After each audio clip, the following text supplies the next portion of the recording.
ஓதி முடிச்சு இதுதான் வந்து இஹ்ராமுக்கு முன்னாடி நாம ஃபாலோ பண்ண வேண்டிய விஷயம். நாம குளிக்கிறோம், இஹ்ராமுடைய ட்ரெஸ்ஸை உடுத்துறோம், 2 ரக்காத் இஹ்ராமுக்காக 2 ரக்காத் தொழுகிறோம். 3 தொழுது முடிச்சதுக்கு பிறகு 3 தடவை ஸலவாத்து சொல்றோம். 3 தடவை ஸலவாத்து சொல்லி முடிச்சதுக்கு பிறகு நாம என்ன செய்யறோம்? 3 தடவை ஸலவாத்து சொல்லி முடிச்சதுக்கு பிறகு நியத்து வைக்கிறோம். நியத்துக்கு பின்னாடி தல்பியா ஓத ஸ்டார்ட் பண்றோம். தல்பியா ஓத ஸ்டார்ட் பண்ணிடுறோம். இதுக்கப்புறம் தான் அந்த 2 ரக்காத் சஃபருடைய 2 ரக்காத் நாம என்ன செய்ய போறோம், அல்லது சஃபருடைய 2 ரக்காத் தனியா தொழுதுகிட்டாலும் முன்னாடியே தொழுதுகிட்டாலும் பிரச்சனை இல்லை. ஆக இஹ்ராம்ல நாம ஃபாலோ பண்ண வேண்டியது இந்த 2 ரக்காத், இஹ்ராமுடைய 2 ரக்காத். அது போக எக்ஸ்ட்ரா முன்னாடியோ பின்னாடியோ அல்லது அதுக்கு முன்னாடி லோஹருக்கு பள்ளிவாசலுக்கு போறோம், அங்க பள்ளிவாசலே கூட போய் தொழுதுட்டு வந்துடலாம், அல்லது வீட்டுல கூட நாம வந்து தொழுகலாம், அதெல்லாம் ஒன்றும் பிரச்சனை இல்லை. ஆக மொத்தம் கிளம்ப போறதுக்கு முன்னாடி சஃபருக்காக வேண்டியும் ஒரு 2 ரக்காத் தொழுதுக்கிறது நல்லது. தொழுது துவா கேட்டுக்கணும். யா அல்லாஹ் இந்த பயணத்தை எனக்கும் சரி என் கூட வர்ற எல்லாருக்கும் சரி நாங்க ஒரு ஃபேமிலியா போயிட்டு ஃபேமிலியா திரும்ப ரிட்டர்ன் சந்தோஷமா வரணும். எங்களுக்கு எந்த விதமான ஸ்ட்ரகிளும் இருக்கக்கூடாது. எல்லாம் எப்படி ஆரோக்கியமா ஹெல்த்தியா போறோமோ அதே மாதிரி ஹெல்த்தியா நாங்க திரும்ப வந்துடணும் அப்படிங்கிற துவாவை நாம கேட்டுட்டு நாம கிளம்பணும். இப்ப இங்க தல்பியா ஓத ஆரம்பிக்கிற தல்பியா, உம்ரா நியத் வச்சதுக்கு பிறகு ஓத ஆரம்பிக்கிற தல்பியா எங்க ஸ்டாப் பண்ணணும் அப்படின்னா, நாம மஸ்ஜிதுல் ஹராம் அந்த மக்கால உள்ள பள்ளிவாசலுக்கு உள்ளார போய் அந்த கஅபாவை ஃபுல் ஃப்ளெட்ஜ்ல முழுசா பார்க்கும் போதுதான் ஸ்டாப் பண்ணணும். முழுசா பார்க்கும் போதுதான் ஸ்டாப் பண்ணணும். இடையில அது வரைக்கும் என்ன செய்யணும்? இந்த தல்பியாவை ஓதிக்கிட்டே இருக்கு. இந்த தல்பியாவை ஓதிக்கிட்டே இருக்கு. உம்ராவுக்கு போகும்போது நமக்கு அது தெரியுதோ இது தெரியலையோ எதை பத்தியும் கவலைப்பட வேண்டியதே இல்லை. ஐயோ தவாப் செய்யும் போது ஃபர்ஸ்ட் ரவுண்ட்ல அது ஓதணும், செகண்ட் ரவுண்ட்ல இது ஓதணுங்கிறாங்க, தேர்ட் ரவுண்ட்ல அது ஓதணும், அதெல்லாம் எதை பத்தியும் கவலைப்பட வேண்டியதே இல்லை. நாம என்ன பண்ணாலும் அல்லாஹ் அதை ஏத்துக்கிறதுக்கு தயாரா இருக்க. அதனால அது தெரியல இது தெரியலன்னு கவலைப்பட வேண்டியதே இல்லை. உங்களுக்கு இன்கேஸ் உதாரணத்துக்கு சொல்றேன், ஒருத்தர் அப்பதான் புதுசா இஸ்லாத்துக்கு கன்வெர்ட் ஆயிருக்கார், உம்ராவுக்கு கிளம்புறார். அவருக்கு அல்லாஹ் சுபஹான் அல்லாஹ் இந்த மாதிரி தான் தெரியும், வேற எதுவுமே தெரியாது. தாராளமா ஒரு உம்ராவுக்கு போலாம். அவர் அதை சொல்லியே துவா கேட்கலாம். அதை சொல்லி அவருக்கு என்ன லாங்குவேஜ் தெரியுதோ, அவருக்கு என்ன தெரியுமோ, அல்லாஹ் அல்லான்னு அல்லாஹ் அல்லான்னு சொல்லிட்டே தவாப் செய்யலாம். சுபஹானல்லாஹ் மட்டும்தான் தெரியும், நான் சின்ன வயசுல இருந்து ஓதல, அப்படி எனக்கு சூழ்நிலை அப்படி ஆகி போச்சு, நான் எனக்கு எதுவுமே தெரியாது அப்படின்னா சுபஹானல்லாஹ் சொல்லிக்கிட்டே தவாப் செய்யலாம், சுபஹானல்லாஹ் சொல்லிக்கிட்டே சஹி செய்யலாம். அதனால அதை பத்தி எதுவும் கவலைப்படாதீங்க. ஆனா 2 விஷயத்தை கம்பல்சரி உம்ராவுக்கு போறவங்களும் ஹஜ்ஜுக்கு போறவங்களும் தெரிஞ்சு வச்சே ஆகும். கண்டிப்பா அதை தெரிஞ்சிருக்கு. அதுல எந்த எக்ஸ்கியூஸ் கிடையாது. 2ல ஃபர்ஸ்ட் ஒண்ணு அதுக்கு எக்ஸ்கியூஸே கிடையாது. ஃபர்ஸ்ட் ஒண்ணு எக்ஸ்கியூஸே கிடையாது. எப்படி தொழுகைக்கு ஒது அவசியம், ஒது இல்லாம தொழுக முடியுமா? தொழுகணும்னாவே ஒது இருந்தே தான் ஆகணும். ஒது இல்லாம தொழுகவே முடியாது. ஒது இல்லாம தொழுகவே முடியாது. அது மாதிரி உம்ராவுக்கு போகணும்னா இத கம்பல்சரி மனப்பாடம் பண்ணித்தான் ஆகணும். அதுல எந்த எக்ஸ்கியூஸும் கிடையாது. அது என்னது? Very good, தல்பியா. தல்பியாவை மனப்பாடம் பண்ணித்தான் ஆகணும். தல்பியா வந்து ஒரு பேராகிராஃப் அளவுலாம் இல்ல, 2 லைன் தான். மத்த எது தெரியுதோ தெரியலையோ அது பிரச்சனையே இல்லை. ஆனா தல்பியாவை நீங்க கண்டிப்பா தெரிஞ்சுதான் ஆகணும், மனப்பாடம் பண்ணித்தான் ஆகணும். உங்களுக்கு குர்ஆன்ல அந்த சூரா தெரியல இந்த சூரா தெரியல அதெல்லாம் எந்த பிரச்சனையும் இல்லை. தல்பியாவை கம்பல்சரி நீங்க பண்ணித்தான் ஆகணும். லப்பைக் அல்லாஹும்ம லப்பைக் லப்பைக் லா ஷரீக லக லப்பைக் இன்னல் ஹம்த வன் நிஅமத லக்கல் முல்க் லா ஷரீக லக். இந்த 2 லைன் கண்டிப்பா மனப்பாடம் பண்ணித்தான். தல்பியாவுடைய இடத்துல வேற எதையும் ரிப்ளேஸ் பண்ணவே முடியாது. நான் தல்பியாக்கு பதிலா சுப்ஹானல்லாஹ் சொல்லிக்கிறேன் சொல்ல முடியாது. நான் தல்பியாக்கு பதிலா அல்ஹம்துலில்லாஹ் சொல்லிக்கிறேன் சொல்ல முடியாது. தல்பியா இடத்துல தல்பியா மட்டும்தான் ஓதணும். இங்க ஓத ஆரம்பிக்கிற உம்ராவு நியத் பண்ணதுக்கு பிறகு ஓத ஆரம்பிக்கிற தல்பியா எங்க ஸ்டாப் பண்ணணும்? கஅபத்துல்லாஹ்வை முழுசா பார்க்கும் போதுதான் தல்பியாவை ஸ்டாப் பண்ணணும். சரி, நியத் எப்படி வைக்கிறது? ரொம்ப சிம்பிள். நீயத் அரபியில தெரிஞ்சா அரபியில வைக்க வேண்டியது, அரபியில தெரியல அப்படின்னா அத மீனிங்க அப்படியே சொல்லிட வேண்டியதான். உருதுலயோ தமிழ்லயோ எது தெரியுதோ அப்படியே சொல்லிட வேண்டியதான். நீயத் என்னன்னா, அல்லாஹும்ம இன்னி உரீதுல் உம்ரத ஃபயஸ்ஸிர்ஹா லி ஃபதகப்பல்ஹா மின்னி. இது நியத். இவ்வளவு லென்த்தியா இருக்கு, எனக்கு மனப்பாடம் பண்ண முடியாது அப்படின்னா ரொம்ப சிம்பிள். இதுதான் நியத்து. யா அல்லாஹ், நான் உம்ரா செய்ய போறேன், எனக்கு இதை லேசாக ஆக்கி வை, என்கிட்ட இருந்து இதை நீ கபூல் செஞ்சுக்க. இதுதான் நியத். நீயத்துனா பெருசா ஒண்ணும் இல்ல. யா அல்லாஹ், நான் உம்ரா செய்ய போறேன், இது எனக்கு லேசாக ஆக்கி வை, என்கிட்ட இருந்து செஞ்சுக்க. இதுதான் வந்து நியத். இந்த நியத் வச்சதுக்கு பிறகு நாம தல்பியா ஓத ஸ்டார்ட் பண்ணிடணும். ஃபர்ஸ்ட் 3 தடவை ஓதிடணும். அப்புறம் நம்ம எந்திரிச்சு ரெடியாகி லக்கேஜ்ல ப்ரிப்பேர் பண்ணிட்டு வரும்போது அப்ப அடுத்துல இருந்து கண்டினியூஸா ஓத ஆரம்பிச்சோம். சரி, இது நம்ம வீட்டுல வந்து இஹ்ராம் கட்டுறதா இருந்துச்சு அப்படின்னா, இதே நாம டிரான்சிட் ஆகி போறோம், குவைத் போய் போறோம், அல்லது மஸ்கட் போறோம், அல்லது ஸ்ரீலங்கா போய் போறோம், எங்க போய் நாம டிரான்சிட் ஆகிறதா இருந்தாலும் அங்கேயும் இதே ரூல்ஸ் தான். நாம வீட்டுல இருந்து கிளம்பும் போதே ஒது செஞ்சிருப்போம் அல்லது குளிச்சிருப்போமா, அங்க போகும் பொழுது நாம கேரி பண்ணிட்டு வந்த அந்த இஹ்ராம் ட்ரெஸ்ஸோட நாம என்ன செய்யணும், நாம ரெஸ்ட் ரூமுக்கு போய் ரெஸ்ட் ரூம்லாம் போய் முடிச்சதுக்கு பிறகு ஒது செஞ்சுட்டு அங்க இருக்கக்கூடிய பிரேயர் ஹால்ல, எல்லா ஏர்போர்ட்லயும் பிரேயர் ஹால் இருக்குது, மஸ்ஜித் இருக்குது, பள்ளிவாசல் இருக்குது, அங்க போய் இஹ்ராமுக்காக நான் உலு செய்யறேன் நீயத்து செஞ்சுட்டு உலு செஞ்சுட்டு நேரா பள்ளிவாசல் பிரேயர் ஹாலுக்கு வந்து 2 ரக்காத் இஹ்ராமுடைய 2 ரக்காத் தொழுது முடிச்சதுக்கு பிறகு 3 தடவை ஸலவாத் ஓதிரணும். எல்லாரையும் கூட்டு வச்சு உங்களுக்கு நீயத் சொல்லி கொடுப்பாங்க. அந்த நீயத் சொன்னதுக்கு பிறகு நீங்க தல்பியா ஓத ஸ்டார்ட் பண்ணி, வீட்டுல கட்டினா இப்படி, அங்க கட்டினாலும் இதே ரூல்ஸ் தான் நம்ம வந்து ஃபாலோ பண்ண போறோம்.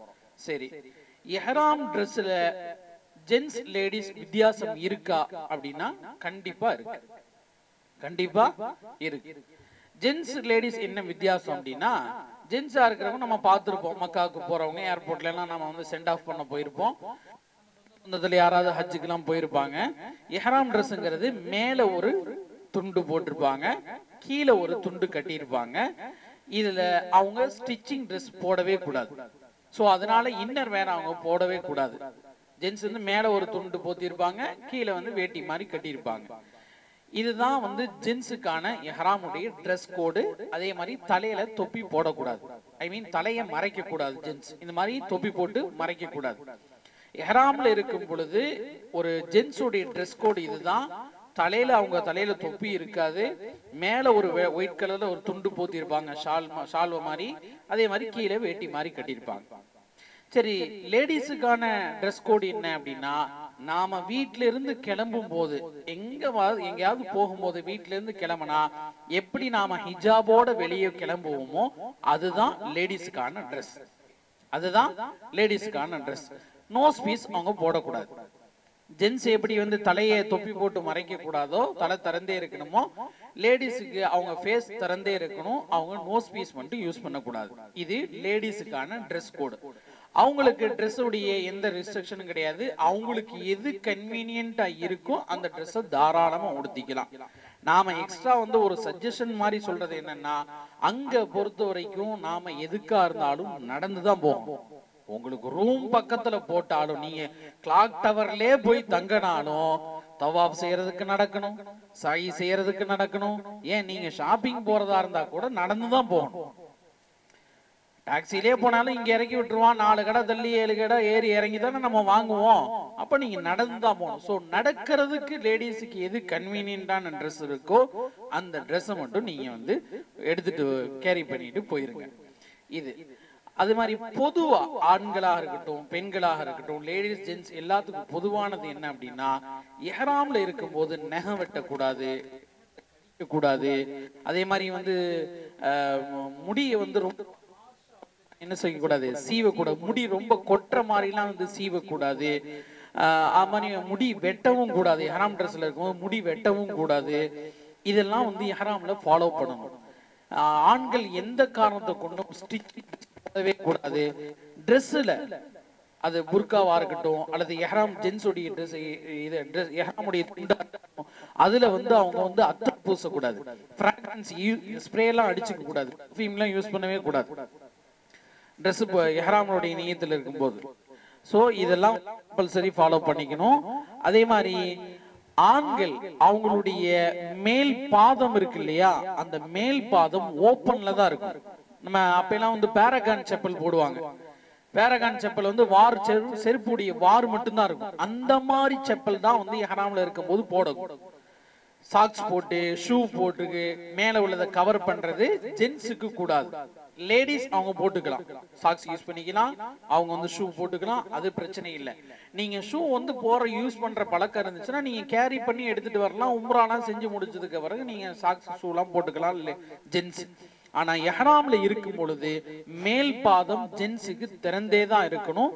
அவங்க பேரகான் மாதிரி ஒரு செப்பலை ஸ்பேருக்கு வச்சுக்கணும். சோ இது வந்து ஜென்ஸ் லேடிஸுக்கான விஷயம். ரெண்டு பேருக்கும் பொதுவான இன்னொரு விஷயம், எப்படி நகை வெட்டக்கூடாது, ஹேர் கட் பண்ணக்கூடாது, எதுவுமே பண்ணக்கூடாதோ அதே மாதிரி இஹ்ராம்ல இருக்கும் பொழுது நாம எந்த காரணத்தை கொண்டும் யாரோடையும் சண்டை போடக்கூடாது, யாரையும் திட்டக்கூடாது, கணவன் மனைவி சார்ந்த விஷயங்களை பேசக்கூடாது. இந்த திட்டக்கூடாது சண்டை போடக்கூடாது அப்படிங்கிறது பொதுவானதுதான். நம்ம மகனா இருந்தாலும் அவனையும் திட்டக்கூடாது, மகளா இருந்தாலும் ஒய்ஃபா இருந்தாலும் அப்படி எதுவுமே யாரையுமே திட்டக்கூடாது. ஃபலா ரஃபஸ வலா ஃபுசூக வலா ஜிதால ஃபில் ஹஜ் அப்படிங்கிறது குர்ஆனுடைய ஆயத். இந்த இடத்துல ஹஜ் அப்படிங்கிற வேர்டுக்கு என்ன தஃப்சீர் பண்றாங்க அப்படின்னா, ஹஜ் அப்படின்னா இஹ்ராம்னு அர்த்தம் இந்த இடத்துல. சோ ஃபலா ரஃபஸ வலா ஃபுசூக வலா ஜிதால ஃபில் இஹ்ராம், இஹ்ராம்ல இருக்கும் பொழுது கணவன் மனைவி சார்ந்த விஷயங்களை பேசக்கூடாது, சண்டை போடக்கூடாது, யாரையும் திட்டக்கூடாது. என் மகன் தான் நான் திட்டக்கூடாது. இஹ்ராம்ல இருக்கும் பொழுது முழுக்க முழுக்க ரொம்ப பொறுமையா இருக்கும். ஒரு பிளைட்ல நாம போறோம் அப்படின்னா நாம மட்டும் போகல, நிறைய கல்ச்சர் உள்ளவங்க எல்லாம் வருவாங்க, நிறைய பிஹேவியர் உள்ளவங்க எல்லாம் வருவாங்க.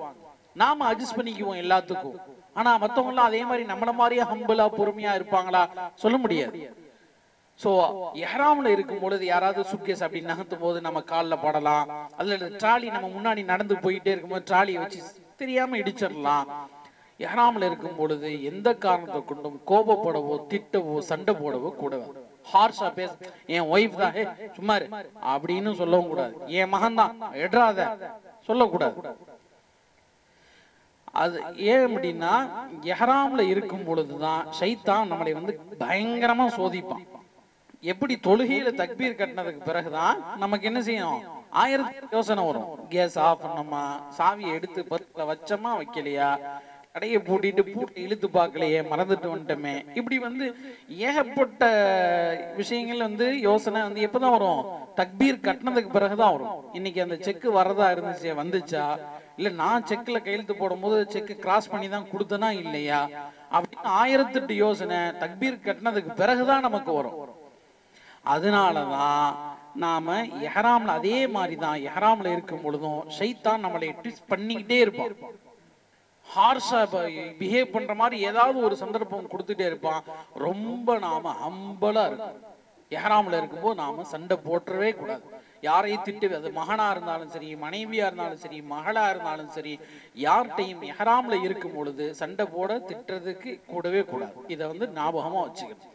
இதெல்லாம் இஹ்ராம்ல இருக்கும்போது நாம ஃபாலோ பண்ண வேண்டிய விஷயங்கள். சரி, நாம இஹ்ராம்ல இருக்கும்போது நம்ம டிராவல் ஆகி போறோம். இங்கிருந்து உதாரணத்துக்கு குவைத்து போறோம், குவைத்துல இருந்து நாம டிரான்சிட் ஆகி ஜித்தா போறோம். ஜித்தாவை ரீச் ஆனதுக்கு பிறகு அங்க பஸ் இருக்குது, அந்த பஸ்ல ஏறி நாம வந்து ரூமுக்கு போறோம், செக்இன் பண்றோம். ரூம் வந்து செக்இன் பண்ண ரூம்ல எல்லாம் லக்கேஜ் வச்சிருவோம். லக்கேஜ் வச்ச உடனே ஒரு டைம் ஒன்று சொல்லுவாங்க, நைட்டு டிஃபன் சாப்பிட்டுட்டு ஒரு 9:30 கீழே ரிசப்ஷனுக்கு வந்துருங்க, நாம எல்லாம் உம்ராவுக்கு கிளம்பி போலாம், உம்ரா செய்ய போலாம் அப்படின்னு சொல்லி உங்களுக்கு வந்து டைம் ஒன்று சொல்லிடுவாங்க. ஸோ இது வரைக்கும் நீங்க ஓதிக்கிட்டு வர்ற தல்பியா இடையில மிஸ் ஆகலாம். லக்கேஜ் போர்டிங் போடும் போது, அல்லது பிளைட்ல ஏறும் பொழுது, அல்லது பிளைட்ல கொஞ்ச நேரம் அசைஞ்சது நாம தூங்குவோம், அல்லது பிளைட்டை விட்டு இறங்கினதுக்கு பிறகு நாம வந்து இஹ்ராம் கட்டுறதுக்காக குவைத்துல இஹ்ராம் கட்டுறதுக்காக அங்க இங்கே போகும்போது தல்பியா மிஸ் ஆகலாம். ஜித்தால இறங்கினதுக்கு பிறகு லக்கேஜ் எடுக்கும் போது அங்க மிஸ் ஆகலாம். அல்லது வந்து நம்ம பஸ்ல வரும்போது நம்ம அசந்து தூங்கிடலாம். இப்படி எந்த இடத்துலயும் இஹ்ராம் தல்பியா ஓதுறது மிஸ் ஆனாலும் அங்க ரூம்ல செக்இன் ஆனதுக்கு பிறகு ஒரு டைம் ஒன்னு சொல்லுவாங்க. நாம 9:30 உதாரணம் சொல்றேன், 9:30க்கு நாம இங்க இருந்து கிளம்புறோம், எல்லாம் போய் ஹரமுக்கு போறோம், அங்க போய் நாம உம்ரா செய்ய போறோம், 9:30க்கு எல்லாம் ரீச் ஆயிடணும் அப்படின்னு சொல்லி 9:30க்கு எல்லாம் அசம்பிள் ஆயாச்சு. இப்ப அந்த ரூம்ல இருந்து பள்ளிவாசலுக்கு போக போறோம், அந்த ரூம்ல இருந்து பள்ளிவாசலுக்கு போக போறோம். அப்ப நமக்கு வேற எந்த வேலையும் இல்லை. ஏன்னா லக்கேஜ் எல்லாம் ரூம்ல சேஃபா பண்ணியாச்சு, பாஸ்போர்ட் எல்லாம் அங்க இருக்கு. நம்ம என்ன தேவையோ அதை மட்டும் தான் எடுத்துட்டு போக போறோம். லக்கேஜ் ஒரு பேக் ஒன்னு எடுத்துட்டு போவோம், ஒரு செப்பல் வைக்கிற பேக் ஒன்னு எடுத்துட்டு போறோம், இதுதான் எடுத்துட்டு போக போறோம். பள்ளிவாசலுக்கு தான் போக போறோம். எப்படி நம்ம ஊர்ல இருக்கும் பொழுது நம்ம என்ன செய்வோம், வீடு இருக்கும், தொழுகிறதுக்காக பள்ளிவாசல் இருக்கும்போது நம்ம கை வீசிக்கிட்டு தான் நம்ம வருவோம், அப்படித்தானே வருவோம், தொழுவோம், போயிருவோம். அதே மாதிரிதான் நீங்க ரூம்ல இருந்து கிளம்ப போறீங்க. அப்ப அங்க ரூம்ல இருந்து ஹரம் ஷரீஃபுக்கு போகும்போது அந்த கொஞ்ச நேரத்துல தல்பியா வேற எதையும் பேசக்கூடாது, தல்பியாவை தவிர வேற எதையும் ஓதக்கூடாது, எதுவும் பேசக்கூடாது. இங்க டிராவல்ல எப்படி வேணாலும் மிஸ் ஆயிருக்கலாம் தல்பியா, அந்த இடத்துல நமக்கு பேசுறதுக்கு வேற வேலையே இல்லை. சாப்பாடுல உப்பு இருந்துச்சா கல் இருந்துச்சா அதெல்லாம் வந்து பேசிக்கலாம். ஆனா ரூம்ல இருந்து போகும் பொழுது தல்பியா ஓதிட்டு மட்டும்தான் ஹரம் ஷரீஃப் வாசல் வரைக்கும் காபாவை பார்க்கிற வரைக்கும் போகணும். அந்த இடத்துல தல்பியாவை தவிர வேற எதுவுமே பேசக்கூடாது, பேசுறதுக்கு நமக்கு சான்ஸும் இல்லை. சோ இப்ப தல்பியா ஓதிக்கிட்டே நாம போய் வந்து காபாவை பார்த்தாச்சு. காபாவை பார்த்ததுக்கு பிறகு நாம கொஞ்ச நேரம் அந்த இடத்துல கேட்டுட்டு, ஏன்னா காபாவை முதல்ல பார்த்து கேட்கிற துவா கபூல் ஆகும் அப்படின்னு சொல்லி அனுபவத்துல பெரியவங்க எல்லாம் சொல்லியிருக்காங்க. முதல்ல காபாவை பார்த்து கேட்கிற துவா கபூல் ஆகும்னு அனுபவத்துல சொல்லி இருக்கிறதுனால அந்த இடத்துல கொஞ்சம் ஒரு ஃபியூ மினிட்ஸ் நம்ம நின்று துவா கேட்போம். அப்ப அந்த துவா கேட்க, எங்க துவா கேட்டாலும் நம்ம வந்து ஹோல்சேலா கேட்கணும், எங்க துவா கேட்டாலும் ஹோல்சேலா கேட்கணும். அப்ப முதல்ல நம்ம கேட்கும் போது சின்ன சின்ன விஷயம் எல்லாம் கேட்காம அப்படியே ஹோல்சேலா கேட்டுறோம். ஹோல்சேலா எப்படி கேட்கறது, யாரெல்லாம் இனிமேல் என் வாழ்க்கையில கையேந்தி நான் கேட்கிற எந்த துவாவா இருந்தாலும் நீ அதை கபூல் செஞ்சிரு. இனிமேல் என் வாழ்க்கையில எந்த துவா கேட்டாலும் அது கபூல் ஆயிரும், அதுக்கு நீ கிருபை செய் அப்படின்னு அந்த துவா ஹோல்சேலா கேட்டுட்டு அப்படின்னா நம்ம துவாவை அல்லாஹ் தஆலா என்னைக்குமே ரிஜெக்ட் பண்ண மாட்டான். அது அங்க இருந்தாலும் சரி, நம்ம ஊர்ல இருந்தாலும் சரி, சொந்த ஊர்ல இருந்தாலும் சரி, எங்க இருந்தாலும் சரி. சோ அந்த மாதிரி ஒரு துவாவை கேட்டுட்டு நம்ம இப்ப தவாப் ஸ்டார்ட் பண்ண போறோம். உம்ராவுடைய இரண்டாவது அமல் உம்ராவுடைய இரண்டாவது அமல் என்னது, தவாஃப். தவாஃப்னா என்ன அப்படின்னா அந்த கருப்பு போர்வை போத்திருக்கு இல்லையா காபத்துல்லா, அந்த கட்டடத்துக்கு பேர் தான் காபத்துல்லா. அந்த காபாவை 7 தடவை சுத்துறதுக்கு பெயர் தான் தவாஃப். இப்ப நம்ம இரண்டாவது அமலுக்கு வந்தாச்சு, உம்ராவுடைய இரண்டாவது அமல். 7 தடவை சுத்துறதுக்கு பெயர் தான் ஒரு தவாஃப். சரி, எங்க ஸ்டார்ட் பண்ணணும் அப்படின்னா ஹஜ்ருல் அஸ்வத்னு சொல்லி ஒரு கார்னர் இருக்கும். ஹஜ்ருல் அஸ்வத்னு சொல்லி ஒரு ஹஜ்ருல், அந்த பில்டிங் என்ன ஒரு ஹால் தான் அது.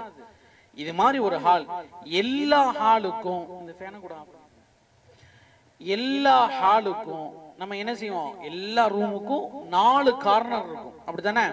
இப்ப இந்த ஹாலே எடுத்துக்கிட்டோம்னா இது ஒரு கார்னர், அது ஒரு கார்னர், அது ஒரு கார்னர், இது ஒரு கார்னர், மொத்தம் 4 கார்னர் இருக்கு இல்லையா?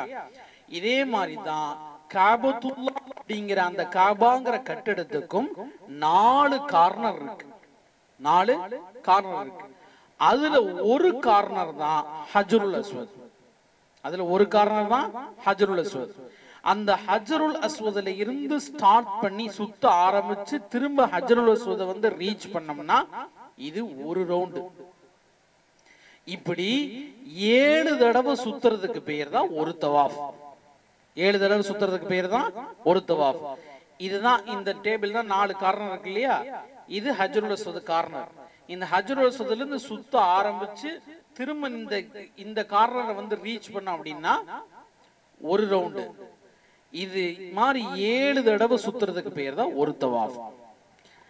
இஹ்ராம் கட்டுறதுக்கு முன்னாடி எப்படி நாம நியத்தோட ஸ்டார்ட் பண்ணமோ அதே மாதிரி தவாஃப்லயும், தவாஃப் ஸ்டார்ட் பண்ண போறதுக்கு முன்னாடியும் யா அல்லாஹ் நான் உம்ராவுடைய தவாஃப் செய்ய போறேன், இது எனக்கு லேசாக ஆக்கிவை, என்கிட்ட இருந்து இதை நீ கபூல் செஞ்சுக்க, இதுதான் நியத். இந்த நியத்து சொல்லிட்டு பிஸ்மில்லாஹி அல்லாஹு அக்பர் ஹஜ்ருல் அஸ்வத் இருக்கிற அந்த கார்னரை பார்த்து நம்ம கையை தூக்கி முத்தம் கொடுத்துட்டு நாம தவாஃப் செய்ய ஸ்டார்ட் பண்றோம். தவாஃப் செய்ய ஸ்டார்ட் பண்றோம். சரி, நம்ம ஹஜ்ருல் அஸ்வத் கார்னர் நம்ம உங்களுக்கு கூட கைட் ஃபர்ஸ்ட் உம்ராவுக்கு எல்லாம் கைட்லாம் வர்றதுனால உங்களுக்கு பிரச்சனை இல்லை. நாம தனியா போனோம்னா ஹஜ்ருல் அஸ்வத் கார்னர் தான் இது அப்படின்னு எப்படி ஐடென்டிஃபை பண்றதுங்கிறதுக்காக சொல்ல வர்றேன். ஏன்னா இந்த காபத்துல்லா அப்படிங்கிறது கிரவுண்ட் ஃப்ளோர்ல பிளேஸ் ஆயிருக்கும். நீங்க இப்படி பள்ளியாசுக்குள்ள இப்படி என்ட்ரி ஆகி ஸ்டெப்ஸ் டவுன் ஆகி அப்புறம் தான் நீங்க உள்ள காபத்துல்லாவை பார்ப்பீங்க. ஸ்டெப்ஸ் அப்படி டவுன் ஆகி அப்புறம் கீழே போய் காபத்துல்லாவை பார்ப்பீங்க. அப்ப நீங்க அதுக்குள்ளார வரும் பொழுது எந்த டைரக்ஷன்ல வேணாலும் அந்த கிரவுண்ட் ஃப்ளோருக்கு இறங்குவீங்க.